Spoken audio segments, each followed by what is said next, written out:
सरवरा शाह करीमा दस्तगीरा शरफा हुर्मते रूहे पैगंबर यक नजर कुन सुए मां ली खमसतुन उत्फी बिहा हर्रल वबाइल हातिमा अल मुस्तफ़ा वल मुर्तज़ा वब्नाहुमा वल फातिमा व सल्लल्लाहु तआला अला खैर खल्क़ी व नूर अर्शी व मज़र लुत्फ़ी मुहम्मद व आलिहि व अस्हाबी अजमईन बिरहमतिका या अरहमर राहिमीन बिहक़्क़ि ला इलाहा इल्लल्लाह मुहम्मद रसूलुल्लाह सल्लल्लाहु तआला अलैहि वसल्लम बारक अलैहि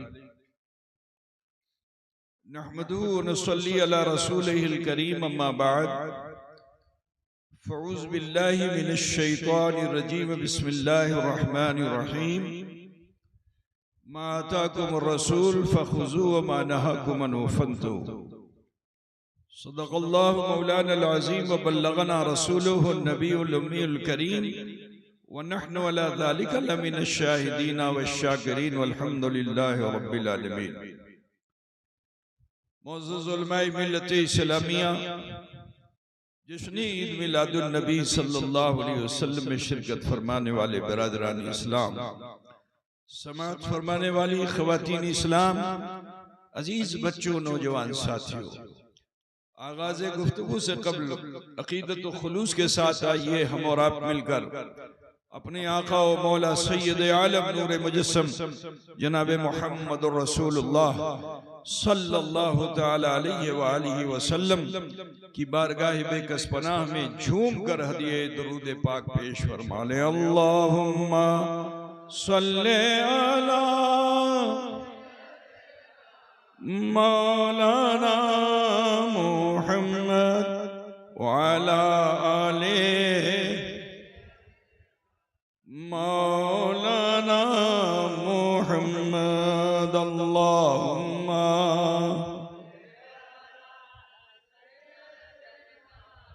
मौलाना मुहम्मद व अला आले मौलाना मुहम्मद सल्लल्लाहु अलैहि वसल्लम। मुझे बेहद खुशी हुई थी कि आज मैं गैस बाड़ी के इस प्रांगण में यहाँ के चाहने वालों की दावत पे हाजिर हुआ और आपने बहुत ही अच्छी और खूबसूरत महफिल भी सजाई।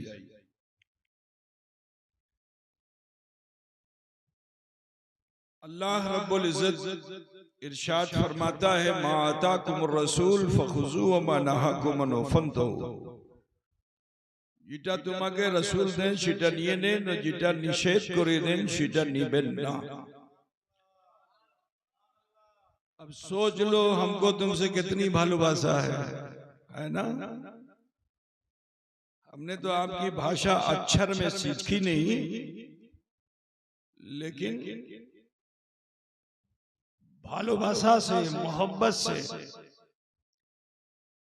परिंदा भी अगर इंसान से मोहब्बत करने लगता है तो पाखी भी इंसान की बोली बोलने लगता है ना। तो जरा सोचो कि वो बेजुबान भी अगर मोहब्बत करे तो मानुष की बोली बोलने लगे। अंग्रेज के साथ तो अंग्रेजी है ना, हिंदुस्तानी के साथ तो हिंदी, बंगला, जो भी। तो सोचो हमको तुमसे कितनी भालोबासा है कि हमने अपनी सारी भाषा को पीछे करके तुम्हारी भाषा को आगे कर दिया है ना। अल्लाह करे कि वो भालोबासा तुम्हारी तरफ से भी इधर आ जाए तो हम तुम्हारी भाषा को समझे, तुम हमारी भाषा को समझो, है ना। ये मोहब्बत का मामला है। बहरहाल ये अल्लाह ताला का अजीम शान एहसान है रसूलुल्लाह की उम्मत पर कि अल्लाह ताला ने उम्मत मोहम्मदिया को आगाह किया। वरना 1,24,000 कमोबेश अंबियाए कराम इस दुनिया में आए इंसान की हिदायत करने के लिए। बिगड़े हुए थे, जिद्दी थे, हरदरम थे, मनमानी करने वाले थे, अपनी बात चलाने वाले थे।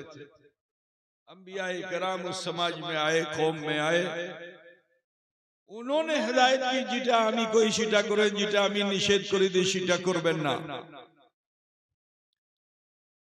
लेकिन एहसान है अल्लाह का कि उम्मत मोहम्मदिया को आगाह फरमाया। वरना मैं आपको बता दूं कि अंबिया तो बहुत से गुजरे हैं, लेकिन अरब में दो कौम ऐसी कि जिसका जिक्र कुरान में जगह जगह है। एक है कौम आद और दूसरे कौम समूद। तो मैं कौम समूद का तस्करा करना चाहता हूं। ये कौम समूद वो कौम थी कि जो हुनर में बहुत माहिर है। बाड़ी बनाए तो ऐसी बाड़ी बनाए कि कोई बना ही नहीं सकता। जैसे हिंदुस्तान में ताजमहल बन गया तो दूसरा ताजमहल बन नहीं सकता। चाइना में दीवारें चीन बन गई तो कोई दूसरी दीवार बन नहीं सकती है। मेरे अजीज, इसी तरह से अरब में कौम समूद के अंदर हुनर बहुत था।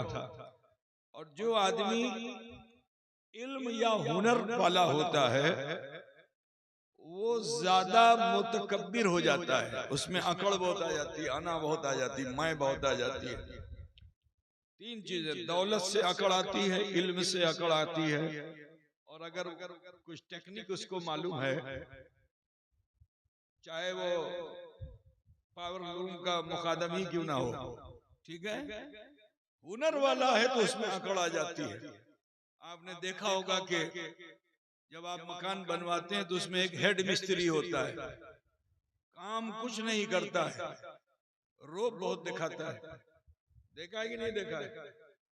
उसको क्या बोलते हैं आपके वहां? हेड मिस्त्री बोलते हैं ना। काम कुछ नहीं करेगा, एक ईंटा नहीं रखता है, लेकिन रोब बहुत दिखाता है। मजदूर के ऊपर रोब तो मिस्त्री के ऊपर समझिए, क्योंकि वो बड़ा हुनर वाला होता है। वो अपने से नीचे जो मातहत होते हैं उनके ऊपर अपना रोब जमाता रहता है। तो कौम समूद का भी हाल यही था कि बड़े हुनरमंद थे, और इतने हुनरमंद थे कि सब एक से एक में कुछ कमा ले तो उससे ज्यादा दूसरे में कमा ले। तो ऐसे मुतकब्बिर कौम थी। बड़े बड़े पहाड़ को काट करके और सुंदर मकान बनाते थे, आज भी है। अभी तो ये जब से सऊदिया का बादशाह आया, ये वाला क्या नाम है उसका, क्या नाम है, कहीं नहीं सकते हम। सलमान तो आशिक़े रसूल रहे हैं, लेकिन ये तो गुस्ताखे रसूल है, ठीक है ना। तो हम उसका नाम लेने में भी हमको शर्म आती है। उसने, जैसे यहाँ टूरिज्म डिपार्टमेंट है ना, इसी तरह से उसने सऊदिया में भी बाकायदा एक टूरिज्म डिपार्टमेंट बना दिया है। और जो भी पुराने इस तरह के इस्लामी आसार को नहीं दिखाता, रसूलुल्लाह कहाँ बैठे थे नहीं दिखाएगा, अल्लाह के रसूल ने कहा सजदा किया तो नहीं दिखाएगा। क्या दिखाएगा? पुराने कौम आद क्या करती थी तो कौम समूद क्या करती थी। तो वो कौम समूद का पहाड़ मदीने शरीफ से कोई 450-500 किलोमीटर की दूरी पे है। आज वो टूरिज्म सेंटर बन गया है, दुनिया लोग जाती है वहां पे और उस घर को देखने के लिए। पूरे पर्वत के अंदर उसने घर बना दिया। सिर्फ घर में ढुकने का दरवाजा है, कोई खिड़की नहीं है, मगर हवा भी आ रही है और रोशनी भी आ रही है, बताश भी आ रही है और आलो भी आ रही है। सोचो कैसी टेक्निक, छिद्रों कहीं नहीं है, मगर सूर्यों की भी रोशनी आ रही है, चंद्रों की भी रोशनी आ रही है। कितना माहिर थे वो लोग। ऐसी अकड़ वाली कौम के लिए अल्लाह ने हजरत सालेह अलैहिस्सलाम को भेजा। मूसा कलीमुल्लाह होते तो समझ में आता है, सालेह अलैहिस्सलाम को भेजा जो बड़े कम सुखन, ज्यादा बोलते नहीं, अखलाक बड़ा वसी। हजरत सालेह अलैहिस्सलाम ने उस कौम की हिदायत के लिए खड़े होकर फरमाया कि एक खुदा की बंदगी करो, मैं उसकी तरफ से भेजा हुआ रसूल हूं। जिटा আমি গাই সেটা করেন, যেটা আমি নিষেধ করে দিই সেটা করবেন না। तो बिल्कुल कौमे समूद के पीछे कौमे आद, उससे पहले के नबियों के तस्करे कौमे समूद सुन रखे थे कि नबी से मौजज़ा सादिर होता है। तो कौमे समूद ने कहा, अमी আপনি কে মানবো না যখন পর্যন্ত আপনি মুজিজা দেখাবেন, তারপরে আমি মানবো যে আপনি নবী আছেন। আরে मेरी বাংলা कुछ ठीक हो रही भाई? তারপরে আমি মানবো যে আপনি নবী আছেন। तो अभी मौलाना शाहजहां ने बताया कि जो अल्लाह वाले होते हैं दिखाते नहीं, उनसे दिख जाता है, उनसे दिख जाता है। तो निषेध किया कि যেটা আমি কই সেটা করেন, যেটা আমি নিষেধ করি সেটা করবেন না। কওম বিভাজিত हो गई, কারণ যখন পর্যন্ত আপনি মুজিজা দেখাবেন তারপরে আমি মানবো कि আপনি নবী। तो नबी ने फरमाया कि अच्छा बताओ তুমি কি চাইতে চাও? পাহাড়ের মধ্যে একটা উটনি বের করিয়ে দেন, তারপরে আমি মানবো कि আপনি নবী। क्या मौलाना अब्दुल मालिक साहब, अरे आपकी सोबत में रह के कुछ ठीक बोलना हो कि नहीं? तो साले निशान ने फिर निषेध किया, যেটা আমি কই সেটা করেন, যেটা নিষেধ করি সেটা করবেন না। তো কওম ने कहा না, যখন পর্যন্ত আপনি এটা मौजज़ा दिखाবেন তারপরে আমি মানবো कि আপনি নবী। जब कौम बहुत बजीद हुई तो सालेह अलैहिस्सलाम ने दुआ का हाथ उठा दिया, आंख बंद कर ली, दिल से अरमान को, इल्तिजा को, दुआ को मुख पे लाना चाहते हैं कि कौम को यकीन हो गया कि इटो नबी आछे, যদি दुआ করবেন তো পাহাড় ফটে যাবে, উটনি বের হবে। তো থামেন থামেন, আমার বক্তব্য সম্পূর্ণ হলো না, আমি কিছু और बोलते चाची। नबी ने हाथ गिराया, आंखें खोली, इरशाद फरमाया, अब क्या कहना चाहते हो? का पहाड़ से कैसी उठनी निकालिए जो समतल जमीन पे आके अति शीघ्र बच्चे को जन्म दे। देखो मौलाना को लगता है कुछ हाजत हो गई है ना, जाने दो भाई, बहुत सिमट के जा रहे हैं। दुरूद शरीफ पढ़ लीजिए, अल्लाहुम्मा सल्ली अला सय्यदना मौलाना मोहम्मद बारिक वसल्लम, सलातु व सलामन अलैका या रसूल अल्लाह। तो नबी ने आंखें खोली, हाथ गिराया, कि आप क्या चाहते हो? कहा समतल जमीन पे अति शीघ्र बच्चे को जने, तब हम मानेंगे कि आप नबी हैं। नबी ने फिर मना किया, लेकिन जब नहीं माने तो फिर हाथ उठा दिया, आंखें बंद की, लब पे इल्तिजा सजाना चाहते। फिर कौम को यकीन हो गया इटो नबी আছেন, যদি দোয়া করবেন তো ইটো হবে। তো থামেন থামেন, আমার বক্তব্য সম্পূর্ণ হলো না, আমি কিছু और बोलते चाची। आप क्या कहना चाहते हो? ऐसी ऊँटनी लाइए जो समतल जमीन पे आगे बच्चे को जने मगर ब्लैक एंड व्हाइट हो। कैसी हो? ऊँट देखा है कि नहीं आप लोगों ने? ऊँट बकरी की तरह होता है, जैसे तुम्हारे की बकरी काली सफेद होती है। यहाँ के इंसान की अकल ठहर गई, नादान को सोचना चाहिए था कि जिसकी दुआ से पहाड़ फट सकता है, उठनी आ सकती है, बच्चे जन सकती है, तो क्या काली सफेद नहीं हो सकती? लेकिन इंसान की अकल ठहर गई यहाँ करके। जब ये तीन शर्तें उन्होंने रखी तो फिर अल्लाह के नबी ने कौम से फरमाया, ठीक আছে, पहाड़ फाटबे, उठनी आसबे, बच्चा जन्मे, काली सफेद होवे, लेकिन तुम्हारे खेत में जाके चरेगी, जितना चरे उसको चरने देना, तकलीफ दोगे तो अल्लाह का अज़ाब आएगा। तुम्हारे कुएं पे जाके पानी पिएगी, जितना जल खाए खाने देना, तकलीफ दोगे तो अल्लाह का अज़ाब आएगा। तो कौम ने पानी के बारे में कहा ना, एक दिन आमी जल खाबो, एक दिन उठनी खाबे।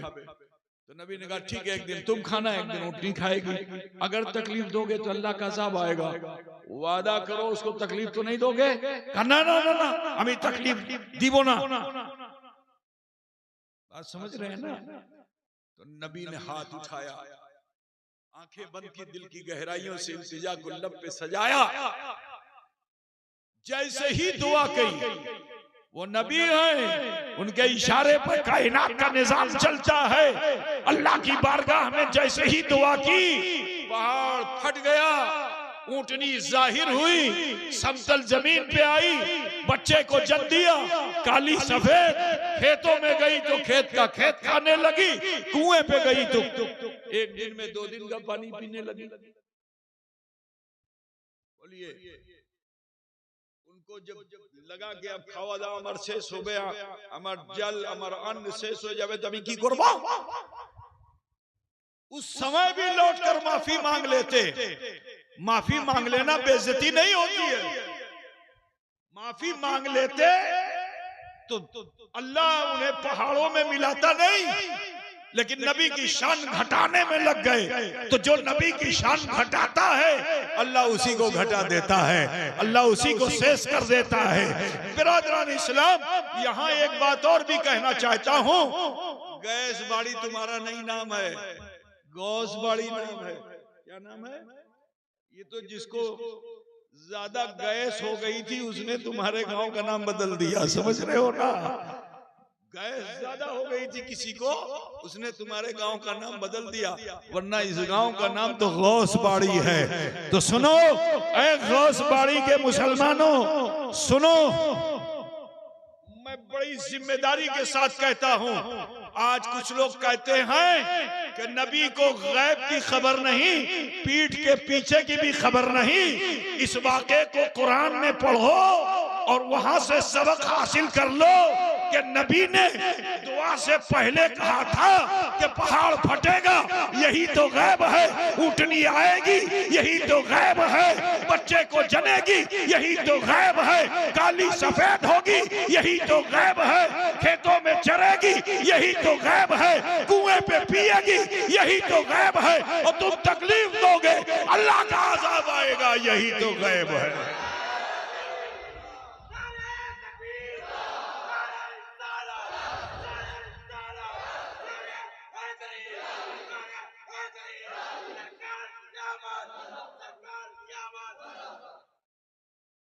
समझ रहे हो ना भाई मेरे?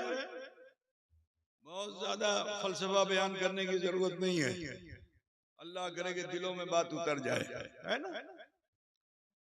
अच्छा आप सुनिए, यहाँ मैं आपको बताता चलूं कि जिद 2 तरह की होती है। हट, हट जिसको आप बोलते हो, हट बोलते हो ना, जिद, जिद को क्या बोलते हो? जिद ही बोलते हो। दिनाजपुर में हट बोलते हैं, तुम्हारे बंगला में भी बहुत बदलता रहता है ना? हट करना, जिद करना, हट करना, हट धर्मी बोलते कि नहीं बोलते, है ना? जिद, अब जिद अगर आप समझते हैं तो बहुत अच्छी बात है। हमारी भाषा को अगर आप समझ रहे हैं तो बहुत अच्छी बात है। ये बंगला भाषा नहीं है, ये हमारी भाषा है, उर्दू भाषा है। ठीक है? क्या हुआ मौलाना, अभी जा रहे हैं क्या? उनका इंतकाल मत फरमाइए, रहिए, अभी अल्लाह की जरूरत है भाई। समात फरमाइए, समय भी ज्यादा हो गया है, बहुत लंबा खींचना नहीं, बस आपको बस चीन कराना है। जिद 2 तरह की होती है। नीयत के ऊपर जिद का मामला है। अगर नीयत, मन में नीयत खराब है, समझे, तो जिद बहुत खराब है। और मन में नीयत अच्छी है तो वो जिद बहुत अच्छी है। ठीक, हमारे नबी की बारगाह में तो आवाज बुलंद करने से भी अल्लाह ने रोका। कुरान कह रहा है ला तरफू अस्वातकुम फौका सौती नबी, कि अपने नबी के सामने अपनी आवाज को बुलंद भी मत करो।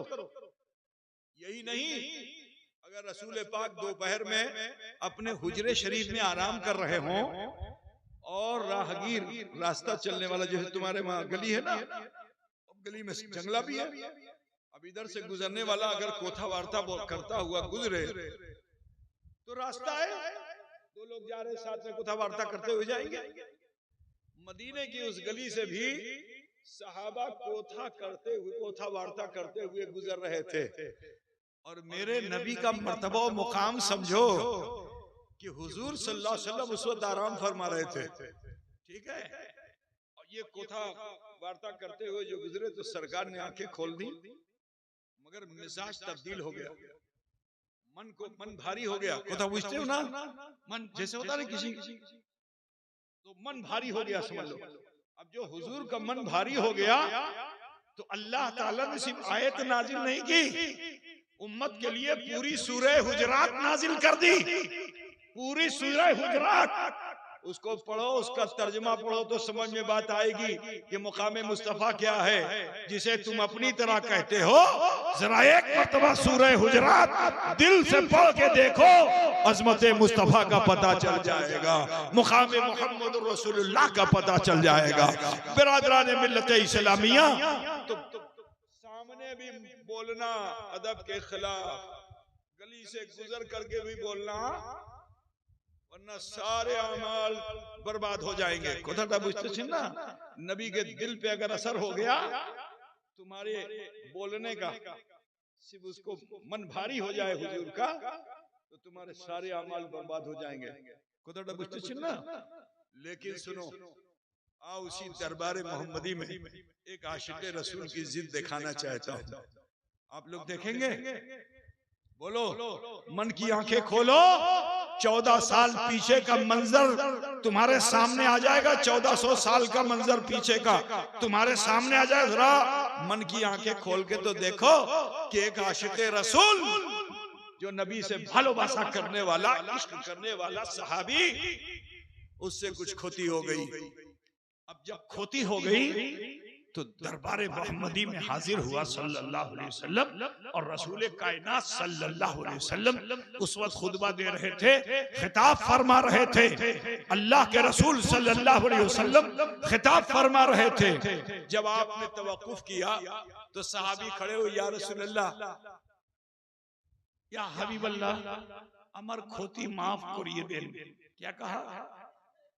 अमर खोती माफ करिए देन।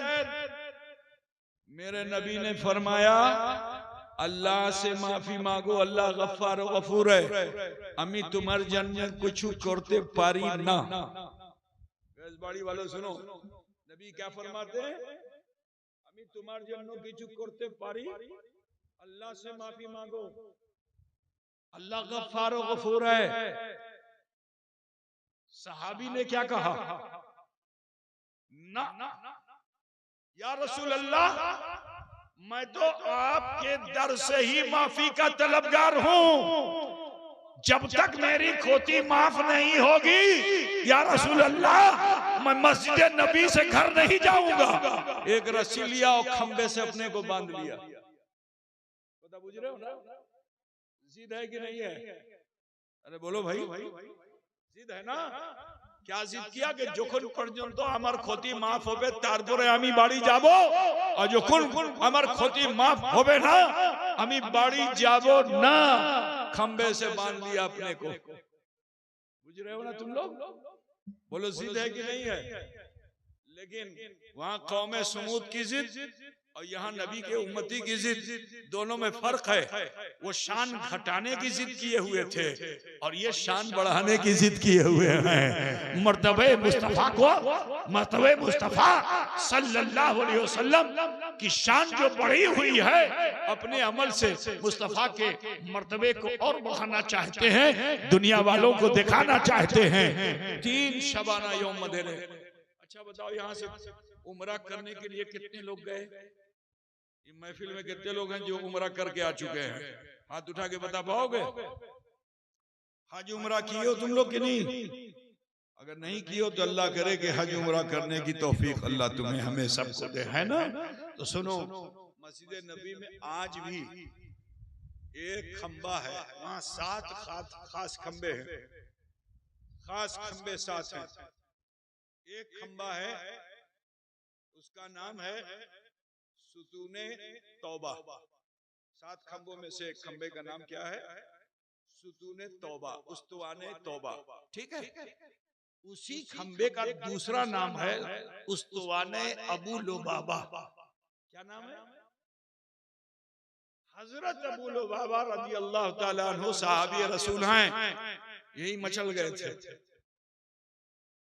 जरा सोचो कि 3 दिन तक रसूलुल्लाह के हुजरे के सामने, बिल्कुल हुजरे के सामने, जहाँ रसूलुल्लाह का दरवाजा था घर का, सैयदा आयशा की कमरे में जाने का जो दरवाजा था वो मस्जिद नबी से बिल्कुल लगा हुआ था। हुजूर उसी हुजरे से मस्जिद नबी में आते थे तो रसूल के रोजे से लेके मिंबर तक की जो जगह थी, रसूल पाक ने फरमाया कि ये, और इस जगह को आम जगह मत समझना, ये रोज़तुम मिन रियाजिल जन्ना है, ये रियाजुल जन्ना है, यानी जन्नत की क्यारी है। उसी जन्नत की क्यारी में एक खंबे का नाम है उस्तवाने तौबा, ठीक है ना। उस खंबे से रसूलुल्लाह देख रहे हैं कि बंधे हुए हैं सहाबी, और रसूल फजर में आते हैं, जोहर में आते हैं, मगरिब में आते हैं, असर में आते हैं, मगरिब में आते हैं, शाम में आते हैं। चलो इसमें तो मजमा रहता है, नहीं माफ करते, लेकिन तहज्जुद में जब आते थे तो मस्जिद में आप तन्हा होते थे, कोई कोई खाल होता था, तो कम से कम तहज्जुद के वक्त हुजूर तो रहमतुल्लिल आलमीन है ना, ऐसे रहमतुल्लिल आलमीन है कि अगर किसी यहूदी के जाल में हिरन बन जाए और वो हुजूर की बारगाह में फरियाद करे तो रसूल पाक जब उसको आजादी दे देते हैं, तो बताओ अपनी उम्मत के उस फर्दे फरीद को जो रस्सियों से बंधा हुआ था, क्या मेरे नबी उसको आजादी नहीं दे सकते थे? बोलो भाई, कितनी मर्तबा देखा 5 वक्त तो नमाज में, तहज्जुद के वक्त 6 कोई मिलने आया, 7 असहाबे सुफा को दर्स देने के लिए 8, और भी बार बार मस्जिद नबी में आते रहे, देखते रहे, 3 शबाना यौम दुआ नहीं किया। वजह क्या है? तो मैं वजह बताना चाहता हूँ, क्योंकि आएंगे माफी मांगने के लिए, हुजूर को अल्लाह ने अख्तियार दिया है कि अगर चाहे तो माफ फरमा दे। यहाँ बताता चलो नबी के अख्तियार को कि अच्छा कोई नमाज माफ कर सकता है? बोलो भाई, नमाज कोई माफ कर सकता है? आप मुसाफिर होते हो, कुरान में कहीं है कि जब सफर में जाओ तो 2 रकात पढ़ना? बोलो, मुसाफिरत में आप नमाज पढ़ते हो ना, कितनी 2 रकात पढ़ते हो ना? तो मुसाफिर पे रसूलुल्लाह का एहसान कि नबी रहमत ने, अब अगर कोई कहना आमी 4 पढ़ो, नमाज में बहुत मजा आ रहा है, 4 पढ़ो, पढ़ा रहा है नमाज, लेकिन गुनहगार होगा कि नहीं होगा? अरे बोलो ना भाई, गुनहगार होगा ना। ये तो मुसाफिरों पे हो गया, हम सुबह क़यामत तक के लिए। लेकिन एक सहाबी आए, उन्होंने कहा या रसूल अल्लाह, अमी 5 समय नमाज पढ़ो ना, अमी 2 समय पढ़ो, 2टा समय अमी नमाज पढ़ो, 2टा समय। नबी को मुख्तार, जो लोग कहते हैं मोहताज हैं, मुख्तार नहीं है, अरे अल्लाह के फजल से रसूलुल्लाह मुख्तार है, मुख्तारे कुल हैं। आला हजरत फाजिल बरेलवी की जुबान में सुन लो कि मैं तो मालिक ही कहूंगा कि हो मालिक के हबीब, यानी महबूब मुहिब में नहीं मेरा। तो सहाबी ने कहा, सुनते चलो, सहाबी ने कहा अमी 2 समय अमी नमाज पढ़ो, 5 समय अमी नमाज पढ़ो ना, या रसूल अल्लाह इजाजत दे। नबी ने फरमाया ठीक है तुम्हारे लिए 2 समय। पता बुझ रहे हो कि नहीं बुझ रहे हो? ठीक है तुम 2 वक्त की ही पढ़ना। अख्तियार नबी देख रहे हो? और आगे बढ़ो, मैदान जंग में सहाबा थे, मैं नबी का अख्तियार बताता चलूं ताकि अजमत मुस्तफा सीनों में रहे, फिर गुस्ताखी ना हो कि कोई पढ़ा लिखा ये कहे कि मुस्तफा अनपढ़ थे, पढ़े लिखे नहीं थे। आज वायरल हो रहा है कि नहीं हो रहा है? बोलो, वायरल हो रहा है ना? तो दिलों की गुस्ताखी जबान पे आ गई कि नहीं आ गई? और उसके बाद गुस्ताखी कर बैठा। ठीक है, नबी की शान में गुस्ताखी, पूरी दुनिया आज उसको बोलो नफरत की नजर से देख रही कि नहीं देख रही है? आप उसे मोहब्बत की नजर से देखते हैं? अरे बोलो ना भाई, गुस्ताखे नबी की सजा तो कत्ल है। अगर इस्लामी हुकूमत हो तो कत्ल है, उसको फिर तौबा का भी मौका नहीं मिलेगा। काफिर और मुशरिक को तो तौबा का मौका मिलेगा, लेकिन गुस्ताखे नबी को तौबा का मौका नहीं मिलेगा। इस्लामी हुकूमत हो तो कत्ल कर दिया जाएगा। मेरे प्यारे सुनो, मेरे नबी के साथ सहाबा मैदान जंग में गए। अब मैदान जंग में जब गए तो नमाज का वक्त आ गया। इधर जिहाद फर्ज, इधर नमाज फर्ज, इधर जिहाद फर्ज, इधर नमाज फर्ज। तो दोनों में से दोनों एक साथ कैसे अदा होगी? तो सहाबी ने आगे अर्ज किया, या रसूल अल्लाह, जुदी आमी नमाज पढ़बो तो दुश्मन आएगा, हमारी गर्दन काट देगा, दो टुकड़े कर देगा। तो या तो जिहाद या तो नमाज। तो मेरे नबी का फैसला सुन लो। 4 रकात की नमाज को मेरे नबी ने कैसा बांटा है, सुनोगे आप लोग भाई? अरे बोलो, सुनोगे? मेरे नबी को मोहताज कहने वालों भी सबक सीख लो कि रसूलुल्लाह से सहाबा ने अर्ज किया, जिहाद करेंगे या नमाज पढ़ेंगे? नमाज पढ़ेंगे तो दुश्मन काट के रख देगा, या रसूलुल्लाह छुट्टी दी जाए? तो मेरे नबी ने फरमाया, ना, नमाज की छुट्टी नहीं मिलेगी। पढ़ो, लेकिन पढ़ रहे हो ना, अब तो तुम्हें हम 4 रकात में से 1 रकात पढ़ने की इजाजत देते हैं, मगर नमाज तो पढ़ते ही हो गए। कदर बुझते ना, ऐ सुन्नी और नमाज की अहमियत को समझो। खाली नियाज का पोटला ला के रख देने से सुन्नी नहीं दिखाई दोगे, अपने सजदों को खुदा की बारगाह में पेश करोगे तो सुन्नी दिखाई दोगे। समझ रहे हो ना? तो लिहाजा नमाज से कभी गाफिल मत होना। मैदान जिहाद में जहां दुश्मन तलवार सौते हुए है, मुकाबला करने वाला है, अब बोलो ऐसी हालत में जोहर का वक्त हो गया तो क्या करेंगे? क्या करेंगे? नबी की बारगाह में अर्ज किया, रसूल अल्लाह की करबो, जिहाद करबो कि नमाज पढ़बो? तो हुजूर ने फरमाया, देखो, जिहाद भी फर्ज है और नमाज भी फर्ज है, हाँ, लेकिन तुम्हें मैं इजाजत देता हूँ, हमें परमिशन दीची कि अपनी पूरी जमात को 4 हिस्से में बांट लो। कितने हिस्से में? 4 हिस्से में बांट लो। एक जो है सफ में खड़ा होगा, दूसरा उसके पीछे उसकी हिफाजत करेगा, नमाज की नियत नहीं करेगा, उसकी हिफाजत करेगा। और एक जमात होगी जो दुश्मनों से लड़ेगी, दूसरी जमात उन मुजाहिदीन इस्लाम को सपोर्ट करेगी, बैकअप करेगी। ठीक है? जब 1 रकात यहाँ मुकम्मल होगी तो ये यहाँ से चल के मैदान जिहाद में चला जाएगा।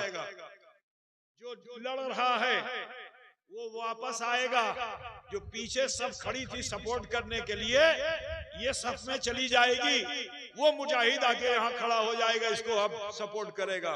ठीक है ना? इस तरह से एक रोटेशन बनाया, एक रोटेशन बनाया, एक रकात पढ़ करके मुजाहिदीन इस्लाम मैदान जंग में लड़ते रहे। बोलो, 1 रकात की कोई नमाज है? बोलिए।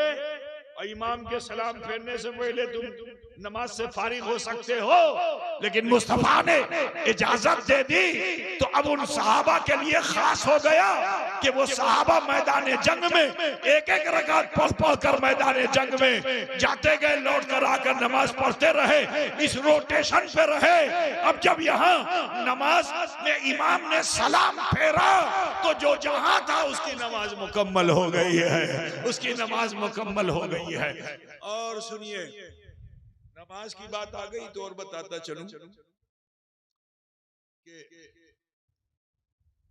अगर अल्लाह का फरमान है कि रसूलुल्लाह अगर बुला ले तो तुम जिस हाल में भी हो हुजूर की बारगाह में हाजिरी दे दो।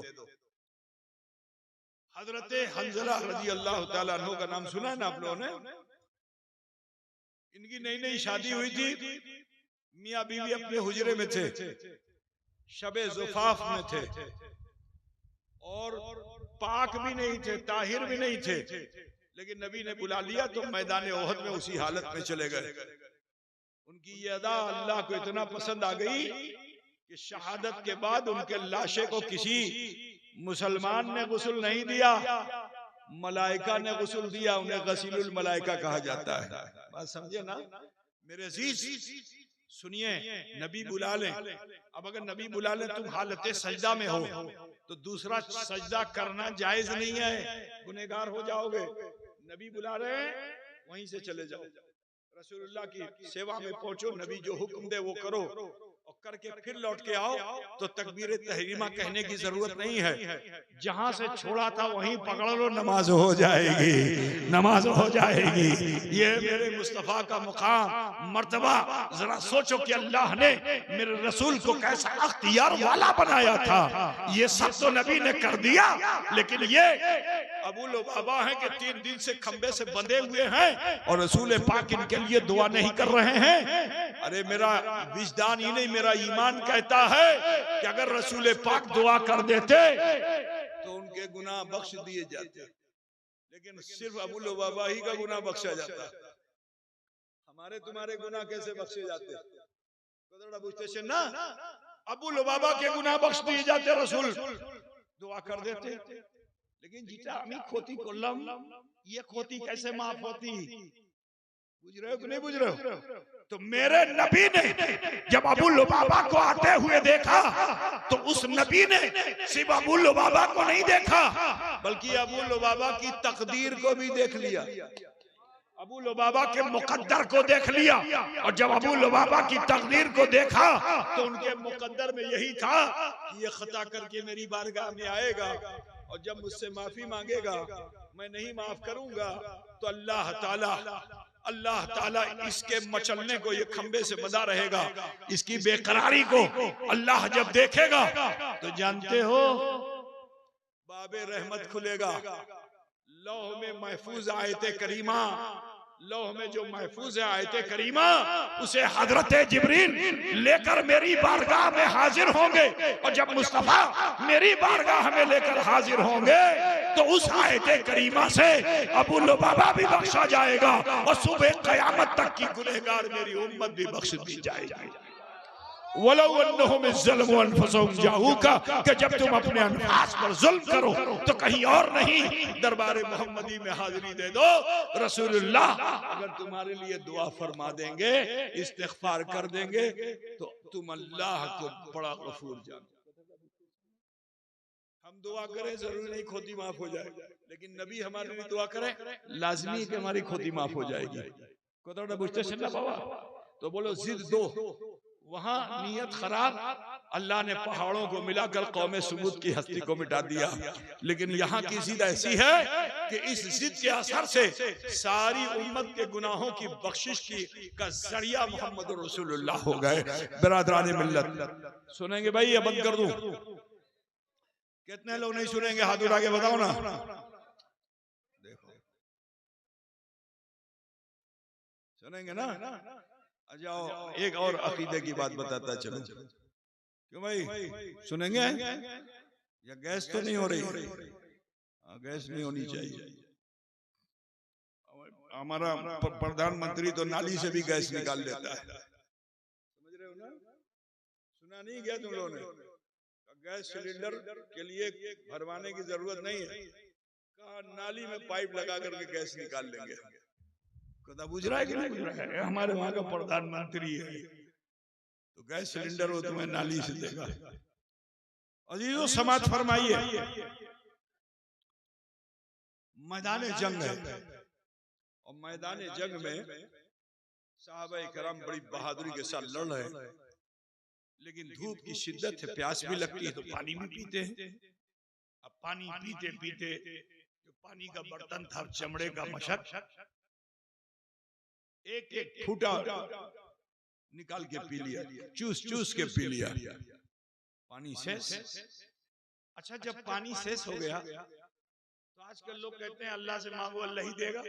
यकीनन अल्लाह ही देने वाला है, लेकिन अल्लाह बेसिस्टम नहीं देता, सिस्टम से देता है। डायरेक्ट नहीं देता, डायरेक्ट तो ले ही नहीं पाओगे। मूसा जैसी जलीलुल कद्र शख्सियत के जो नबी हैं वो भी अल्लाह की तजल्ली को डायरेक्ट ना पाए। बोलो डायरेक्ट तजल्ली मिली? तूर पहाड़ पे एक गाछ के ऊपर अल्लाह ने अपनी तजल्ली को पेश किया, वो भी अदना तजल्ली को, जिसको देख कर मूसा अलैहिस्सलाम देख ना सके, बेहोश हो गए, फिट आ गया।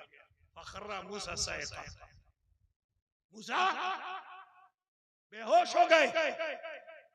डायरेक्ट नहीं, डायरेक्ट दे तो हाल क्या होगा? कलामे इलाही, सिर्फ कलामे इलाही डायरेक्ट अगर पहाड़ पर नाजिल कर दिया जाए तो कुरान कह रहा है लौ अंज़लना हाज़ल कुरान अला जबलिन लराइतहु खाशियम मुतसद्दियम मिन खश्यतिल्लाह, कि अगर इस कुरान को डायरेक्ट कुरान पर नाजिल, पहाड़ पर नाजिल कर दिया जाता तो अल्लाह के भय से वो पहाड़ सुरमा हो जाता। तो जिस कुरान को तुम पढ़ते हो ये भी डायरेक्ट नहीं है, इनडायरेक्ट है, ठीक है ना। नरेशन उसी वक्त होगा कि जब डायरेक्ट इनडायरेक्ट हो तभी नरेशन होगा। जो लोग अंग्रेजी जानते हैं उन्हें मालूम होगा।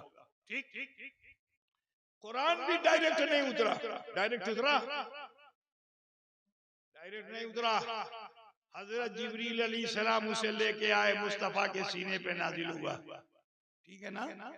ये मेरे मुस्तफा का सीना था कि जिसने कुरान जैसे भारी भरकम किताब को अपने सीने पे सकीना करके उम्मत के लिए आसान फरमा दिया, वरना पहाड़ सुरमा। जब अल्लाह के कलाम में इतना असर है तो जरा सोचो कि जब कलामुल्लाह का ये आलम है तो अल्लाह तबारक व तआला जो इनाम देने वाला हो उसमें कितना पावर होगा, ठीक है ना। हमारा यकीन क्या है कि अगर सहाबी दुआ करें तो उनकी भी दुआ कबूल होगी, बोली होगी ना। सहाबी भी अगर चाहते, प्यासे थे, अल्लाह से कहते अल्लाह पानी दे दे, बोलो बरसात होती कि नहीं होती, अल्लाह गैब से पानी भेजते, जीना के लेके पानी हाजिर हो जाते। वो भी अपने अगर असा को जमीन पे मार देते तो हमारा ईमान कहता है कि सहाबी के ज़र्ब से भी चश्मा जारी हो जाता। लेकिन जब इमाम मौजूद होता है तो मुक्तदी को दुआ करने का हक नहीं है। आप लोगों की कुछ समझ में बात आ रही कि नहीं आ रही है? नमाज पढ़ने मस्जिद में जाते हो ना, तो इमाम दुआ करता है कि नहीं करता है, बोलिए। अब कुछ लोग हैं डायरेक्ट वाले जो बगैर दुआ के भाग आते हैं, है ना, बगैर दुआ की जरूरत है, इधर सलाम उधर गायब। लेकिन जिनमें अकीदत है, अकीदा है, वो नमाज पढ़ के बैठे रहेंगे, तस्बीह भी कर डालेंगे, लेकिन फिर भी बैठे रहेंगे, दुआ के लिए इंतजार करेंगे कि दुआ इमाम साहब करें।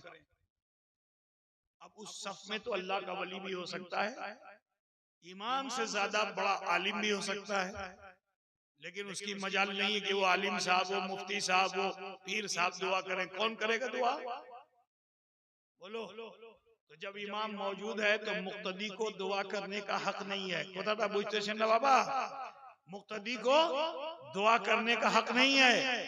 जब एक हमारे समाज का, हमारे घर का निकला हुआ एक बच्चा अगर मुसल्ले पे इमाम हो जाए तो उसका इतना पावर है, तो जरा सोचो जो इमामुल अंबिया हो उसका कितना पावर होगा। तो वो सहाबा थे, जब प्यासे हुए तो कहाँ गए, रसूलुल्लाह की बारगाह में। कहते हैं गैरुल्लाह से मदद मांगना शिर्क है। ऐसा लोग बोलते हैं गैरुल्लाह से मदद मांगना शिर्क है। बोलो यकीनन गैरुल्लाह से मदद मांगना शिर्क है, लेकिन रसूलुल्लाह और वलीउल्लाह से मदद मांगना शिर्क नहीं है। समझ रहे हो कि नहीं? रसूलुल्लाह से मदद मांगना, वलीउल्लाह से मदद मांगना इटा शिर्क ना है। ना वो नादान है जो कहते हैं कि अगर वली से दुआ करोगे तो शिर्क हो जाएगी, नादानी है ये। सुनो, वो सहाबा थे कि जो रसूलुल्लाह की बारगाह में हाजिर हुए और आने के बाद या रसूलुल्लाह अमी प्यासा अच्छी पिपाता अच्छी, क्या बोलते हैं आप लोग, पिपासा, अमी पिपासा अच्छी या रसूलुल्लाह अमी जल खाबो। तो मेरे नबी बोलो अगर चाहते तो मूसा कलीमुल्लाह का मौजज़ा दोहरा देते कि नहीं, अपने आसा से अगर चट्टान पे मार देते, वहां 12 निकला था, क्या यहाँ एक भी नहीं निकलता? चश्मा निकल सकता था कि नहीं? लेकिन मेरे नबी ने ऐसा नहीं किया। रसूलुल्लाह अगर चाहते तो जिनों को हुक्म देते, वो जिन जमजम का पानी लाके जमा कर देते, आसमान की तरफ नजर कर देते तो फरिश्ते आसमान का पानी लेके हाजिर हो जाते। बादल पे निगाह डाल देते तो वो भी आके बरसता, सब सैराब हो जाते। बोलो ऐसा अकीदा ईमान आपका है कि नहीं है? है ना, है कि नहीं भाई? हुजूर सल्लल्लाहु अलैहि वसल्लम अगर चाहते तो ये सब हो सकता था? अरे कम से कम अपने जद्दे करीब हजरत इस्माइल ज़बीहुल्लाह की सुन्नत पे अमल कर लेते कि इस्माइल ज़बीहुल्लाह ने बचपन में अपनी एड़ी को ज़र्ब लगाई थी जमीन पर, चश्मा जारी हुआ था जिसे हम जमजम कहते हैं, तो उसी सुन्नत को दोहरा देते मेरे मुस्तफा। तो क्या मेरे मुस्तफा की नालैन की ठोकर से चश्मा जारी नहीं होता? मगर मेरे रसूल ने ये भी नहीं किया। क्यों? अभी मौलाना शाहजहां ने बड़ी लंबी गुफ्तगू की, क्या क्या मौजूद था नहीं मालूम, लेकिन आखिर में उन्होंने बताया बांग्ला भाषा में कि कुछ लोग होते हैं जो अंडा उड़ाते हैं और क्या करते हैं बाबा लोगों के बारे में कोई जिक्र किया था ना उन्होंने, है ना? तो देखो बार बार जो अमल होता है वो निगाहों का धोखा होता है, उसी को जादू कहते हैं, उसी को इस्तिदराज कहते हैं। लेकिन नबियों से जो होता है, और अल्लाह के रसूल ये नहीं चाहते कि मेरी उम्मत बेसबब चीजों की तरफ मुतवज्जे हो। पहले जिनिस चीनी ले आओ मिस्री हो जाएगी, पता बुझ गया ना? फूटा पानी नियाशो नदी नहीं समुद्र हो गए। अब तो समझ गए ना? सबब और मुसब्बब को समझाने के लिए मैं बता रहा हूं, क्योंकि आप भाषा नहीं जानते, अरबी भाषा नहीं जानते। सबब को जमा करो, बेसबब चीजों की तरफ ध्यान मत दो कि मुट्ठी में लड्डू है खोल के दे दिया बड़े खुश हो गए, तुम ईमान चला जाएगा। ऐसे धोखेबाजों से बचो, सबब जमा करो। ये दुनिया है, दारुल अमल है, ये जन्नत नहीं है कि तुम तमन्ना करो तो तुम्हारे मन की मछली तुम्हारे सामने भुनी हुई आ जाए। नहीं, ये जन्नत नहीं है, ये दुनिया है। इस दुनिया में असबाब का जमा करना जरूरी है, बेसबब चीजों की तरफ ध्यान मत दो, ठीक है ना? अगर आप जर्रा जमा करोगे तो सूरज हो सकता है, ठीक? पानी का एक कतरा जमा करोगे समंदर हो सकता है, लेकिन पहले जमा तो करो, कुछ मेहनत तुम भी तो करो, काहिल मत बनो। तो मेरे नबी अगर चाहते तो वो सब होता, मगर अपने सहाबा के दरमियान नबी ने क्या फरमाया कि क्या तुम्हारे पास पानी नहीं? सबने अर्ज किया सूरज जल से सोलो फूटा फूटा हमें खेलम किच्छु पानी नहीं, किच्छु जल नहीं। तो मेरे नबी ने फरमाया कि मशक को पलटो। तो जब बर्तन को पलटा गया तो उस चमड़े का बर्तन था, उसने पानी को पी लिया था। पानी डालोगे तो चमड़े के आखिरी जिल तक पानी जाएगा ना, तर हो गया चमड़ा, वो तो चमड़े ही का पानी था। लेकिन है मुसलमानों, आज हम मुसलमान होकर रसूलुल्लाह की फरमा बरदारी नहीं कर रहे हैं, नबी की मर्जी को पसंद नहीं कर पा रहे हैं, अपनी मर्जी पे जी रहे हैं। लेकिन वो मुर्दा चमड़ा समझते हो कि नहीं भाई? चाम चमड़ा, चमड़े का बर्तन, ठीक है ना?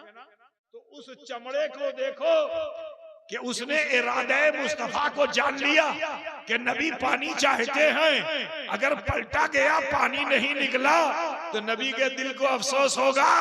तो उस चमड़े ने कहा प्यासा रहना अच्छा है, लेकिन मुस्तफा के दिल को तकलीफ हो ये अच्छा नहीं है, तो लिहाजा उसने अपने मुख को खोल दिया। रवायत है कि मुख जो खोला तो कतरे कतरे पानी टपकने लगे, एक प्याला पानी जमा हो गया, एक प्याला पानी जमा हो गया। हुजूर की बारगाह में सहाबा लेके आए, अल्लाह के रसूल ने उस प्याले को देखा और देखने के बाद उसी में अपना हाथ डाल दिया, ये पंजे रहमत जो है उसी पानी में डाल दिया। सहाबा फरमाते कि हम सब ने खूब जी भर के पिया मगर पानी शेष नहीं हुआ। फिर हमने वजू भी कर लिया, फिर भी पानी शेष नहीं हुआ। फिर हमने अपने बर्तनों को भर भी लिया, फिर भी पानी शेष नहीं हुआ। फिर हमने अपने जानवरों को पिला भी लिया, फिर भी पानी शेष नहीं हुआ। यहाँ तक कि अल्लाह के जब हम सैराब हो गए तो अल्लाह के रसूल ने अपना हाथ हटाया तो प्याले में जितना पानी था उतना ही मौजूद रहा।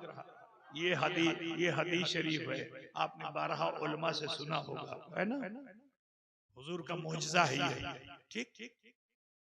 लेकिन मैं यहाँ एक बात बताना चाहता हूँ कि इस जमाने में कुछ लोग ये कहते फिरते हुजूर अमर मोतन ये मोतन अमीश मोतन हुजूर, ठीक, उन्हें बड़ो भाई हमें छोटो भाई यहाँ तक भी कह डालते हैं। अब मैं पूछना चाहता हूँ, मौलाना अब्दुल मालिक साहब मुद्दसिल्लहुल अली पूरी जिंदगी अल्हम्दुलिल्लाह दीन की तबलीग में इन्होंने गुजारा, अल्लाह इनकी उम्र में बरकत दे। ख्याल फरमाइए, मसले की बात उसको गौर से सुनिएगा। आपके वहां कोई मेहमान आए और एक गिलास पानी आप उसे पीने के लिए दीजिए, लेकिन उंगली को डाल करके, बोलो भाई, उंगली को डाल करके अगर आप पानी दोगे तो पानी पीने में मन लगेगा आपका? बोलिए, सीटा जल आप नहीं खावे। अंगुल अंगुल अंगुल अगर पानी में हो और तुमको पीर साहब का भी अंगुल पानी में हो, तुम चाहे जितने अकीदतमंद हो, लेकिन शरीयत तो सबके लिए है ना। पीर साहब के लिए भी है, फकीर साहब के लिए भी है, सबके लिए, अमीर साहब के लिए भी है, वजीर साहब के लिए भी, सबके लिए शरीयत है। उंगली पानी में गई, गिलास पानी में उंगली गई, तो वो पानी फिक़ह की उसूल से वो पानी क्या होगा? मुस्तामल। क्या होगा? अरे जोर से बोलो ना। और मुस्तामल पानी जो होता है ना, उसको पिया जाता है ना उससे वजू किया जाता है। बुझते ना, ना उसको खाते हो बे ना वजू करते हो बे, मुस्तामल पानी है। ठीक,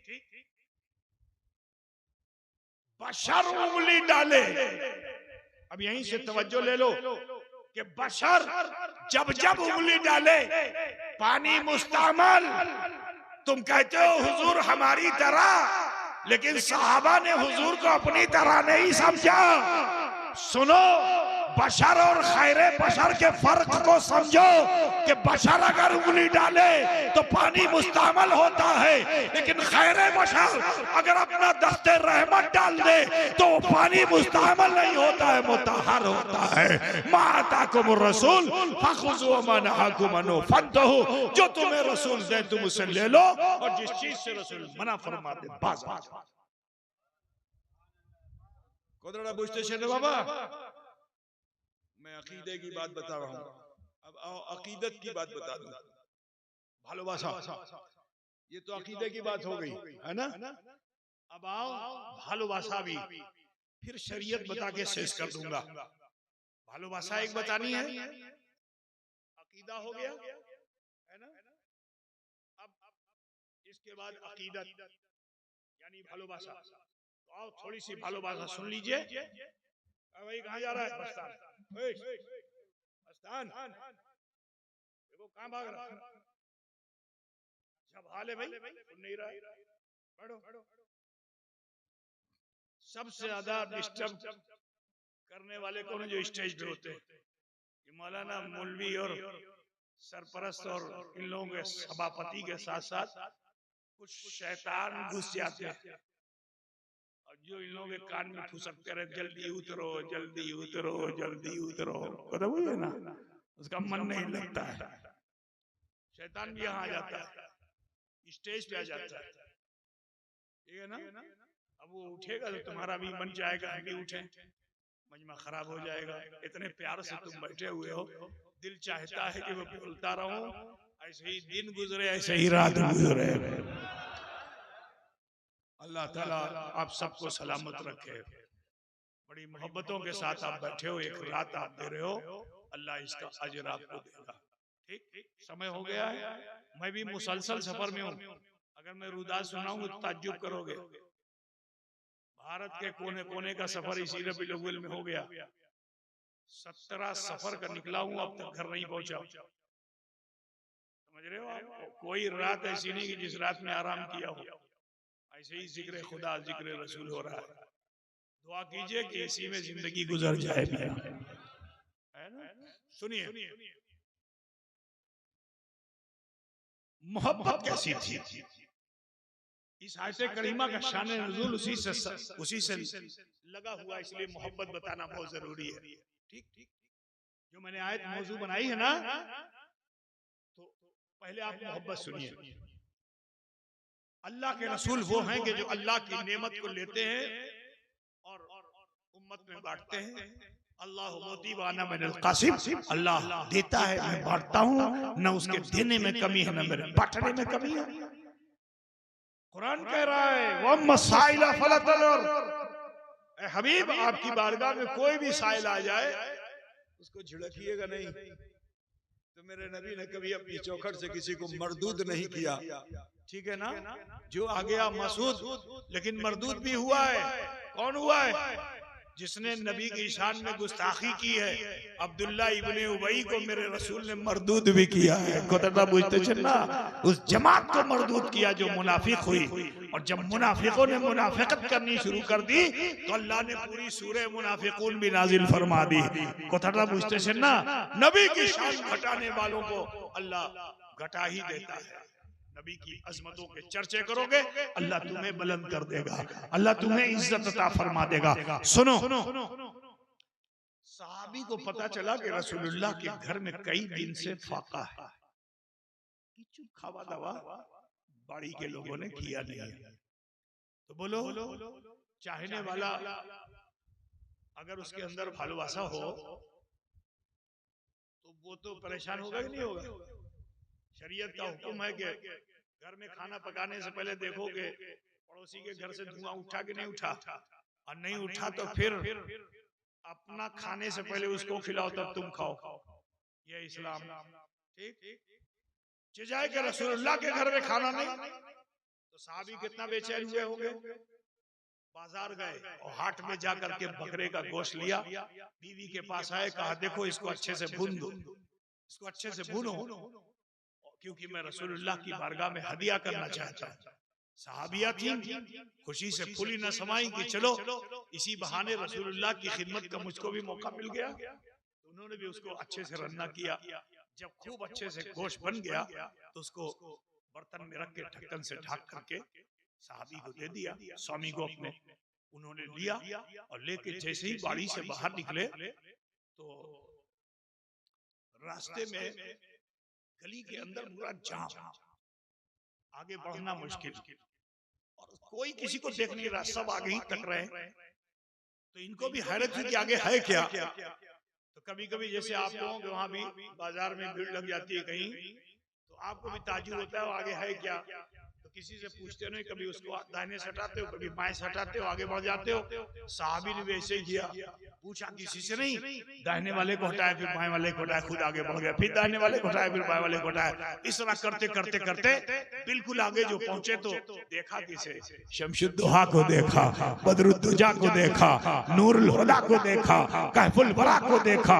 अब जो देखा तो बेखुदी ऐसी तारी हुई कि ये भी ख्याल नहीं हुआ कि मेरे हाथ में बर्तन है खाने का, इसको तो अखलाकी तौर पे बाड़ी में देना चाहिए।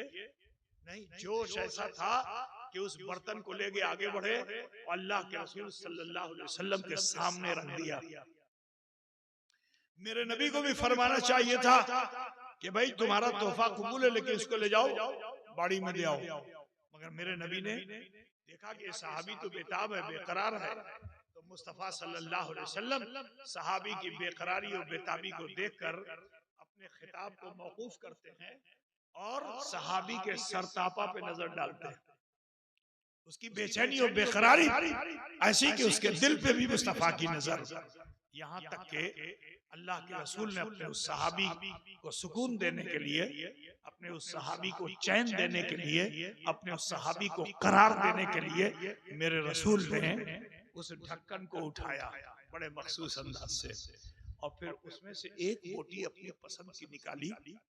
बोटी बोलते हैं ना, कुछ और बोलते हैं, टिक्का।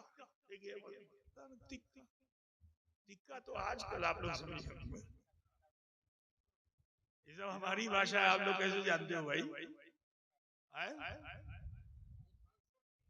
मांसो पीस, देखिए ये इंग्लिश और बांग्ला दोनों मिला के बोल रहा है। है ना। अब तो आप लोग समझ गए ना, हुजूर अपनी पसंद की बोटी को उठाते हैं, अब बड़े मखसूस अंदाज से रसूलुल्लाह ने उसको तनाउल फरमाया। सारे सहाबा ने देखा, हजरत उस्मान गनी ने भी देखा, जो रसूलुल्लाह के दामाद हैं, वो दर वाले नहीं है, वो घर वाले हैं।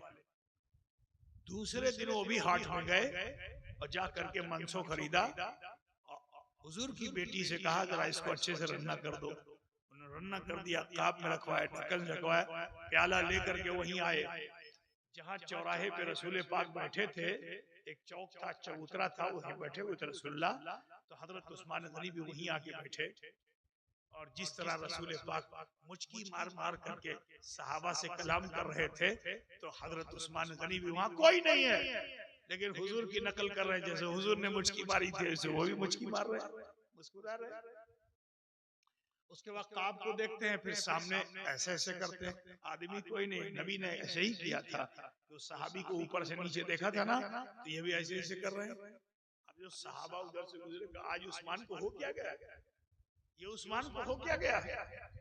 यहाँ तक कि आपने ढक्कन खोल के बोटी उठाई और मुख से जैसे रखना चाहते हैं, तो एक सहाबी ने कहा, ए उस्मान, क्या बीवी से राग होकर आए हो, यहाँ खा रहे हो? तब पकड़ लिया उन्होंने, कहा खनाशो, कहा मैं राग होके नहीं आया हूं, मैंने कल जनाबे मोहम्मद रसूलुल्लाह सल्लल्लाहु अलैहि वसल्लम को ये अमल करते हुए देखा था, तो आज ये काज जो मैं कर रहा हूँ, ये रसूलुल्लाह की नकल कर रहा हूँ। पता बुझते छन ना, इटा भालोबासा छिलो। अब मैं इस आयते करीमा का शान नुज़ूल बता दूं कि यह आयते करीमा क्यों नाजिल हुई। सुनो, उसकी वजह यह थी कि सहाबा बहुत भालोबासा करते थे, और अल्लाह के रसूल सल्लल्लाहु अलैहि वसल्लम पर हुक्म रब्बी हुआ कि बगैर पानी पिए, बगैर खाना खाए, बगैर खजूर खाए, रोजे पे रोजा रखो। उसको कहते हैं 100 में विसाल।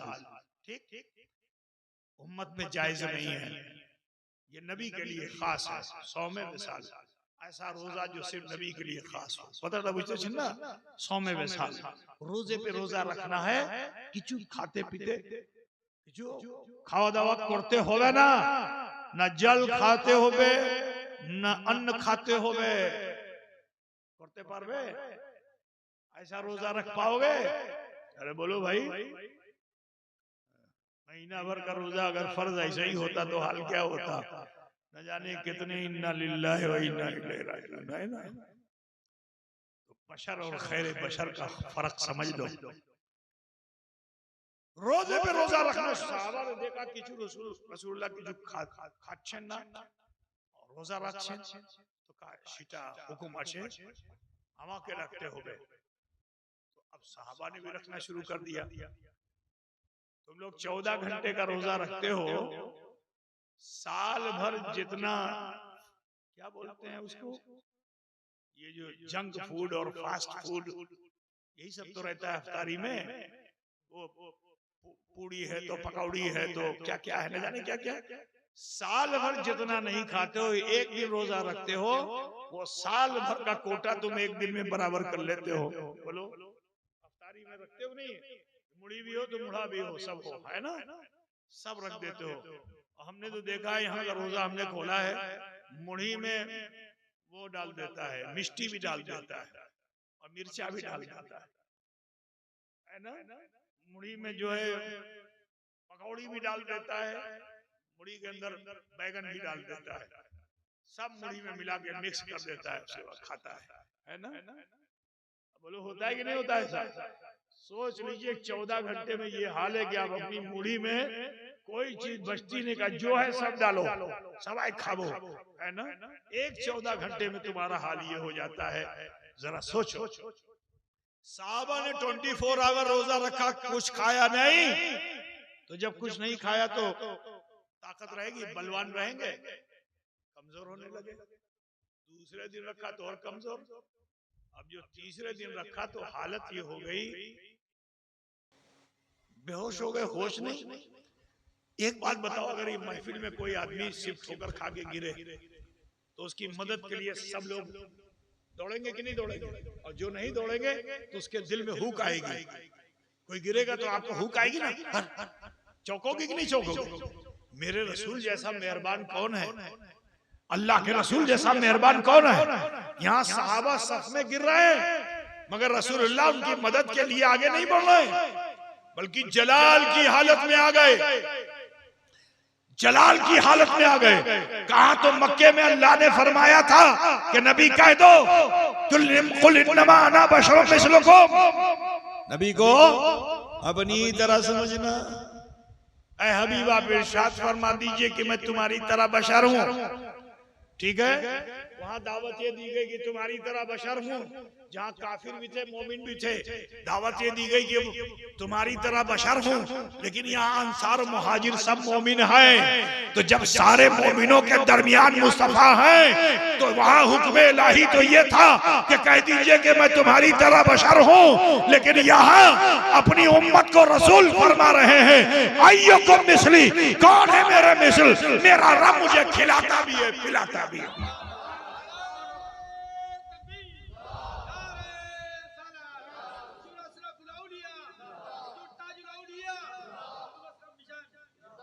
नबी से बराबरी के चक्कर में मत रहो ना, अल्लाह बराबर कर देगा। उधर बुझते ना, बिल्कुल लेवल में चले जाओ। ठीक है,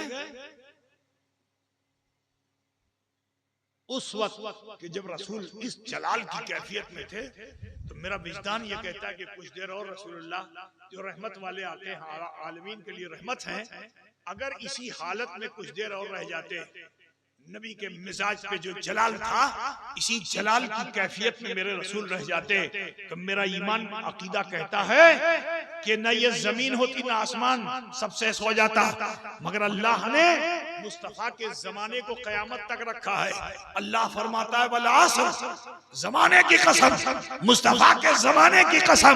तो ए अजीजो, नबी का जमाना, क्योंकि अब नबी के बाद कोई नबी आने वाला नहीं है, तो नबी का जमाना तो कयामत तक का है और अल्लाह इस जमाने को बाकी रखना चाहता है।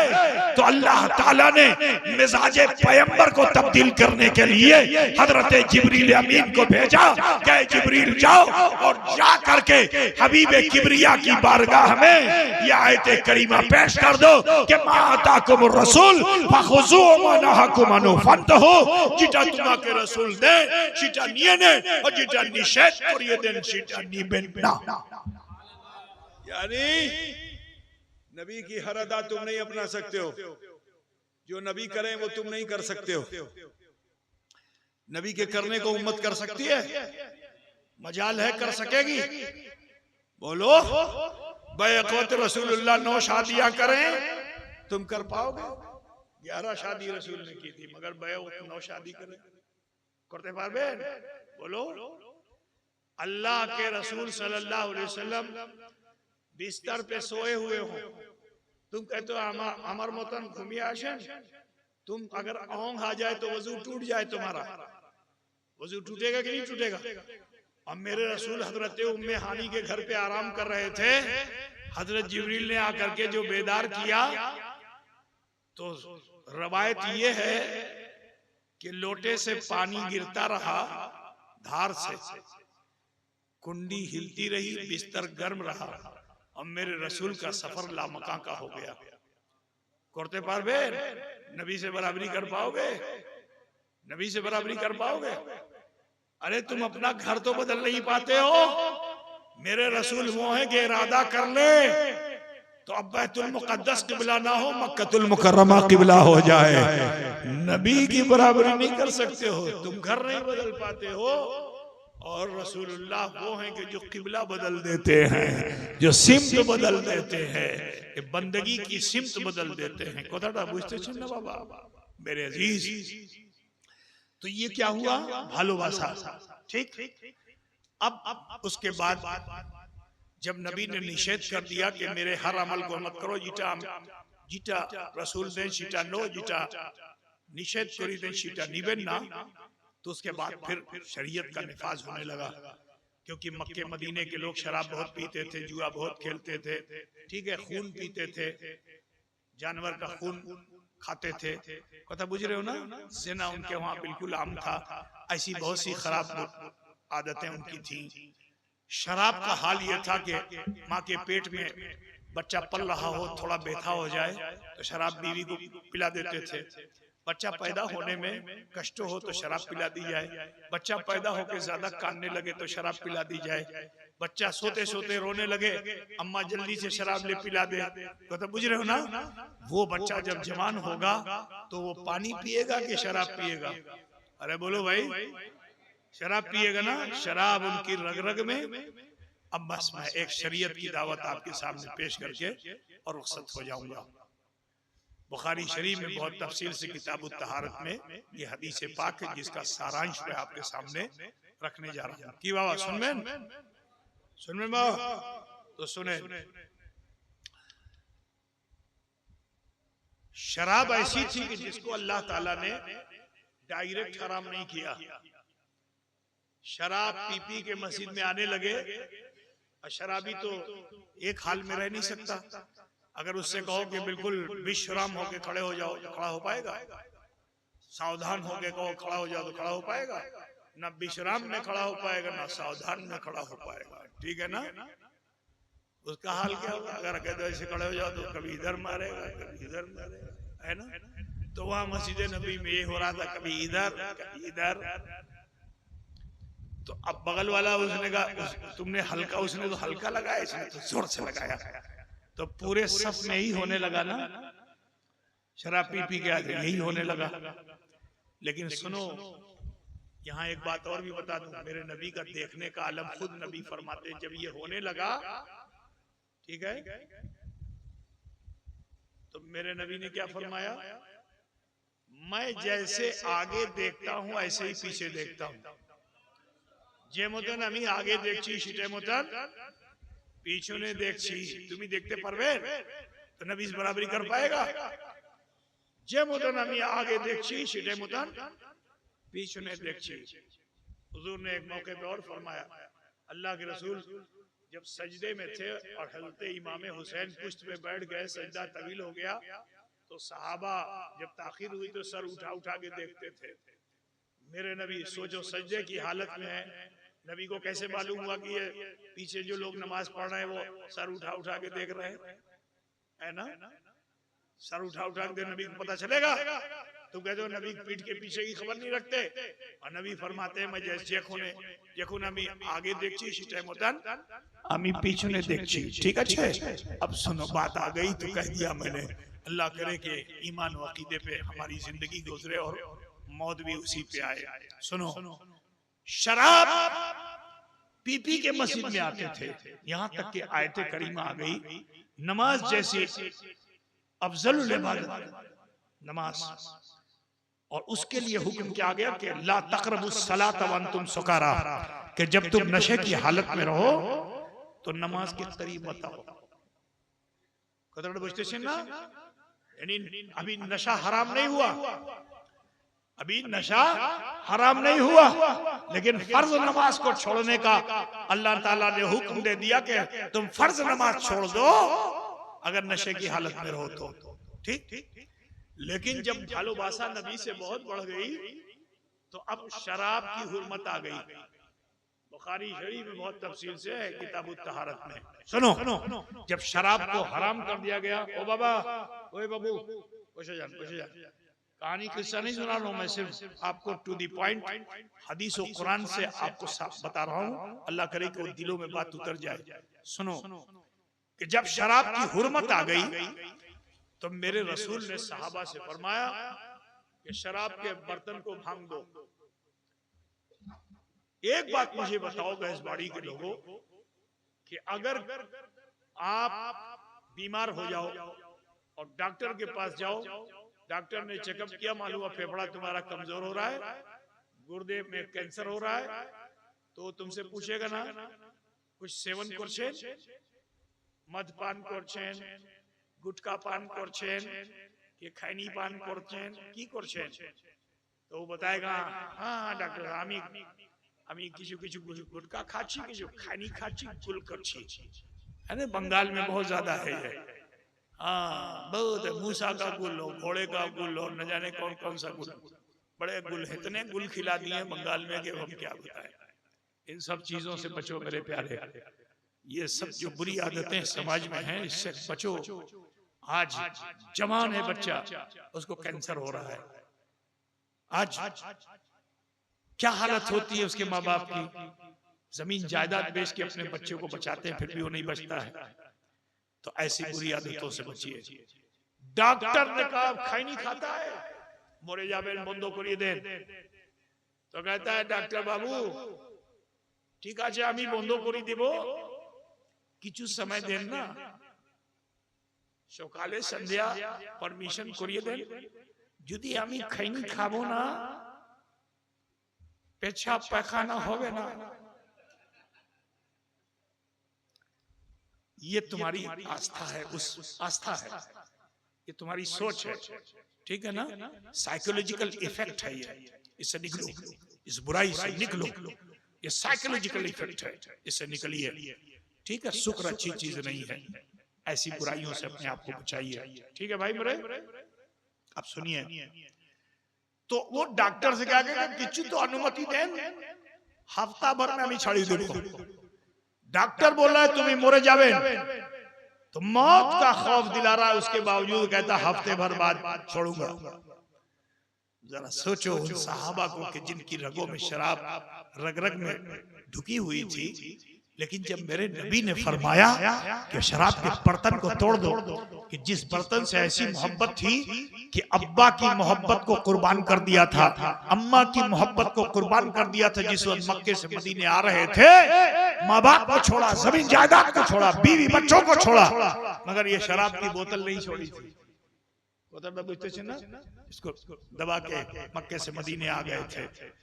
ये हालत थी, इतनी भालोबासा थी उस शराब से, इतना ज्यादा नशा के आदी हो चुके थे। लेकिन जब मेरे नबी ने फरमा दिया भांगे दो, तो एक भी साहबी खड़े होकर नहीं अर्ज करता है या रसूल अल्लाह এটা আমার আদত আছে, কিছু সময় দেন না, কিছু সময় দেন না, আমি ছাড়িয়ে দেব, পরে আমি ছাড়িয়ে দেব না। नबी का फरमान हुआ, सब सभी गए अपने अपने घर।